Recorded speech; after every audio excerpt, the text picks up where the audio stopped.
Yes, very good morning, students. The previous section we had discussed about two important aspects.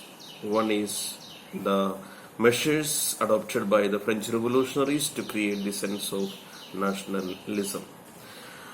Second point, we discussed the Napoleonic Code or the Civil Code of 1804. Today we are going to discuss another aspect called liberalism. What do you mean by liberalism? The liberalism derives from the Latin word liber. Liber means free, freedom. Here, two types of liberalism we are going to discuss. One is in the political sphere, another one is in the economic sphere. Now, what do you mean by liberalism in the political sphere? The political sphere, liberalism means the government by consent. A government by consent means that is a democratic government. Consent, that means permission. You are giving vote. So that is by a government by the consent, you understand. So very first point, liberalism in the political sphere, the very first point is a government by consent. Second point is end of autocracy. Autocracy means any other form of government other than the government. Single man rule. That is end of autocracy. Third point is adoption of a constitution. Of course, when there is a democracy, there is a constitution. All the democratic countries should have a constitution. But it is not necessary that all the countries which are having a constitution is democracy. No. All the democratic countries must have a constitution. Next point is the representative government, and that is ruled through parliament. A representative government, that means we are electing our own representatives to rule ourselves. Of course, we are all experiencing that. In India, we follow that form of government. Next one is abolition of the property rights. Previous class we had discussed that Napoleon had granted the right to property, but here liberalism is in the political sphere goes for abolition of the property rights. Next one is equality before the law. All should be treated equally in front of the law. So these are the main points. What do you mean by liberalism in the political sphere? First one is government by consent. Second one, end of autocracy. Third one, adoption of the constitution. Fourth one, government through representatives. Representatives means we are having the MLAs or the MPs, member of parliament or the member of legislative assemblies. They are the representatives. So that also was demand in the French Revolution. A government should be formed by the representatives. Next one, abolition of the property rights. Then equality before the law. So these are the points mean by liberalism in the political sphere. Now second point we are going to discuss is liberalism in the economic sphere. Economic sphere, they demanded the freedom of markets. The individual people must given the freedom, free of trade. Second one is a removal of the state imposed restrictions or the movement of the goods or the capital or the people from one place to another. That is meant by the liberalism in the economic sphere. So 2 points here we discussed. One is freedom of the markets. The second one is the removal of state imposed restrictions on the movement of the capital, goods as well as the people. So these are the 2 points. Liberalism means in the political sphere as well as in the economic sphere. Okay, then we are going to see the two fractions, the two groups were there. One were known as conservatives, another one is liberals. So what do you mean by conservatives? Now conservatives means the people, those who wanted to follow the old traditions. They wanted to impose the autocracy, just like Louis XVI or the three estates. The society was divided into three estates. The same thing they also wanted to follow. Old system. The people, those who don't want to change, they are called conservatives. So this word we can use in our everyday life also. We can say sometimes conservative family, or another word is used, orthodox family. So this word can be used in our daily life also. Liberalism. Liberals means the people, those who want to have a change in the society. They are ready to adopt the changes, whatever things happening in the society. So these are the difference between conservatives and liberals. Conservatism means the people always go for not to change the society. Liberals go for changing the society. They are ready to adopt the changes. So these are mean by conservatism and liberalism. Now we are going to see another topic is that the unification. Unification of at least two countries we should know. So first one we are going to study is the Germany, unification of Germany, and then we will go to unification of Italy. Okay, the very first one is that we are going to study the making of Germany. Germany, it was all undertaken by Prussia. Prussia was the mighty part of the European continent. So Prussia was ruled by our Giuseppe Mazzini. Then chief minister was Otto von Bismarck. So under the leadership of Otto von Bismarck, they had a very good fight, and they unified the Germany. So how it is? Middle class tried to unite Germany, but were they suppressed by the monarchy and the combined forces of military happened. It combined force of military. They were unable, the middle class people were unable to unify the German country. Now what happened? Prussia has taken the leadership, and the main role given to Otto von Bismarck. He is the architect of the unification of Germany. And under the leadership of Otto von Bismarck, they led 7 wars. Under the leadership of Otto von Bismarck, with Austria, Denmark, and France, and they were defeated and joined with Germany. Prussian King William I became the Emperor of United Germany. Remember the name, Prussian King William I. He became the Emperor of United Germany after they had led the wars. War were under the leadership of Otto von Bismarck. Otto von Bismarck was the chief minister of Prussia, because Prussia was the main superpower in that area. And Otto von Bismarck, he himself took the leadership. 3 wars between 7 years with Austria, Denmark, and France. They were added to Germany. And the Prussian king William I, Kaiser William I, his full name is Kaiser William I. He was anointed as the Emperor of United Germany.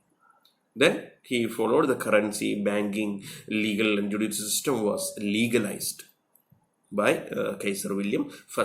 So this is the unification of Germany. First one, even though middle class tried, that they were suppressed by the combined force of monarchy and the military.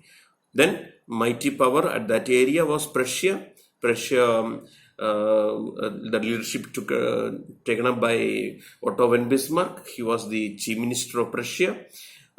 He led 3 wars against Denmark, Prussia, and France within 7 years. And they were successful in that. And they were added, the France were added to Germany. Prussia was France was added, and Prussian King William I was anointed as the Emperor of United Germany. Okay, so that is the unification of Germany. Now we are going to see how the unification of Italy was taken place. Italy was divided into seven provinces, and out of that, Sardinia Piedmont was the superpower. And the unification responsibility was taken up by Sardinia Piedmont. Italian language, they had also dialects, they had a grammatical portion, and responsibility of unification was given to King Victor Emmanuel II. King Victor Emmanuel II, and he has given the charge to the Chief Minister Cavour. Count Camillo Cavour is the full name of his Chief Minister of Italy. And Giuseppe Garibaldi, another revolutionary, also joined with Italy. Giuseppe Mazzini also, he was also the revolutionary and joined with the Italians. And Spanish rulers were driven away from the Italian region by the help of King Victor Emmanuel, Count Camillo Cavour, and Giuseppe Mazzini, Giuseppe Garibaldi. They were the revolutionaries. Giuseppe Garibaldi, revolutionary, Giuseppe Mazzini, another revolutionary, and Cavour is the chief minister of Sardinia Piedmont. And they were successful in driving away the Spanish rulers from the Italian region, and they unified Italy. So remember that Italy was divided into seven provinces. Out of these seven provinces, one state was superpower. They were called Sardinia Piedmont. Sardinia Piedmont responsibility unification was given to King Victor Emmanuel II. And after the unification, King Victor Emmanuel II was appointed as the Emperor of Unified Italy. Okay, main role, one is Chief Minister, the King of Sardinia Piedmont, that is King Victor Emmanuel II. Responsibility given to Count Camillo Cavour, and two other revolutionaries also joined with them. One is Giuseppe Mazzini, and another one is Giuseppe Garibaldi. So these two important personalities, sometimes they ask the NCERT questions are there. Write a paragraph on Giuseppe Mazzini, Giuseppe Garibaldi, and Count Camillo Cavour. That also you should be ready for that. It is there, available in the textbook. So that is the visualizing. Another aspect we are going to study is visualizing a nation. Already it is connected with the first point we have discussed, that nations began to be portrayed as a female figure. You might have heard about, we have, and for India, we have as a Bharat Mata. Our country is dedicated to into a female figure. So every country is having this kind of a portrayed figure. For example, Germany is having Germania. The female portrait of Germany is called Germania. Another one is Italy. Italy is having Italia. Just like India is having Bharat Mata, these are countries, they are having the portrait. So the country was visualized into a person, and always that person is in the female figure. Of course, you might have heard about the Statue of Liberty. That is also a female figure. Statue of Justice, that is also a female figure. So here also the countries are portraying the nation into a female figure. So what is the name of female figure of Germany? That is Germania. What is Italy? Italia. What is India's? Bharat Mata. So these are different attributions given there.